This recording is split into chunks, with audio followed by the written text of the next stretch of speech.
नमस्कार मंडळी, चला तर आज मी तुम्हाला बनवून दाखवणार आहे झणझणीत आणि चमचमीत असं सुक्कं चिकन. अगदी सोप्या पद्धतीत हे चिकन तयार होतं. चला तर त्याची कृती बघून घ्या. हे चिकन बनवण्यासाठी इथे मी 1 किलो इतकं चिकन घेतलेलं आहे. स्वच्छ धुवून घ्यायचं आहे. आता भांड्यामध्ये घालायचं आहे तेल. आता त्याच्यामध्ये खडे गरम मसाले घालायचे आणि इथे मी 3 मध्यम आकाराचे कांदे बारीक चिरून घातले होते. ते आपल्याला ट्रान्सपरंट होईपर्यंत छान असे परतवून घ्यायचे आहेत. आता त्याच्यामध्ये घातलेलं आहे आलं, लसूण, मिरची, कोथिंबीरची पेस्ट. ही पेस्टही आपल्याला याच्यामध्ये परतवून घ्यायची आहे. आता त्याच्यामध्ये 1 टोमॅटो बारीक चिरून घातलेला आहे. टोमॅटोही मऊ होईपर्यंत आपल्याला छान असा शिजू द्यायचा आहे. आता टोमॅटोही मऊ पडलेला आहे. याच्यात घालायचे आहेत मसाले. इथे मी घातलेले आहे पाव चमचा हळद आणि 2 चमचे आगरी मसाला. हा जो मसाला आहे तो माझा घरचा मसाला आहे. मसाले छान परतवून घ्यायचे. मसाल्यांचा घमघमाट सुटला की त्याच्यामध्ये आपल्याला थोडंसं गरम पाणी घालायचं आहे.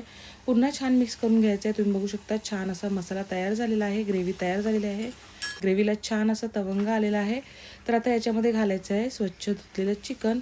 चिकनही आपल्याला या मसाल्यामध्ये छान असं मिक्स करून घ्यायचं आहे. अशा पद्धतीने याला वरून अजून पाणी घालायची गरज नाही आहे. आपण फोडणीसाठी थोडंसं पाणी घातलेलं होतं. तर झाकण देऊन ठेवायचं आहे मंद आचेवर 5 ते 7 मिनिटानंतर. मी झाकण काढलेलं आहे. छान ढवळून घ्यायचं. तुम्ही बघू शकता याला पाणी सुटलेलं आहे. जास्त पाण्याची गरज नाही आहे. छान ढवळून घ्यायचं. गॅसची फ्लेम हाय करायची. 2 मिनटं आपल्याला ही वाफ पूर्ण काढून घ्यायची आहे. म्हणजे चिकनमध्ये जो वास येतो ना तो नाहीसा होतो. आता गॅसची फ्लेम जी आहे ती कमी करायची आणि चवीनुसार मीठ घालायचं आहे. हे छान असं मिक्स करून घ्यायचं आहे. पूर्ण व्यवस्थित हे मिक्स करून घ्यायचं आणि झाकण देऊन ठेवायचं आहे. पुन्हा 5 ते 7 मिनिटांनी मी झाकण काढलेलं आहे. आता याच्यामध्ये घालायचं आहे खोबऱ्याचं वाटण. सुकं खोबरं भाजून त्याच्यामध्ये खडे गरम मसाले घालून त्याचं वाटण तयार केलं होतं ते घातलेलं आहे आणि 1 चमचा इतका मी गरम मसाला पावडर घातलेली आहे. ही गरम मसाला जी पावडर आहे ती माझी घरची गरम मसाला पावडर आहे. आता हे पूर्ण आपल्याला छान असं मिक्स करून घ्यायचं आहे. पुन्हा आपल्याला झाकण देऊन ठेवायचं आहे. 3 ते 4 मिनिटांनी मी झाकण काढलेलं आहे. चिकन शिजायला जास्त वेळ लागत नाही. 20 ते 25 मिनिटांनी चिकन छान शिजलं गेलेलं आहे.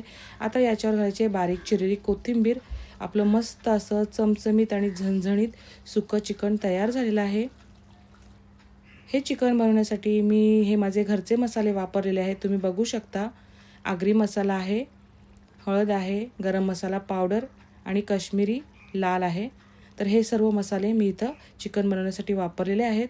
तर तुम्हाला आजची माझी रेसिपी कशी वाटली? रेसिपी आवडल्यास व्हिडिओला लाईक करा, शेअर करा आणि माझ्या चॅनलला फॉलो, सबस्क्राईब करायला विसरू नका. मसाले मागवण्यासाठी दिलेल्या क्रमांकावर व्हॉट्सअप मेसेज करू शकता. धन्यवाद.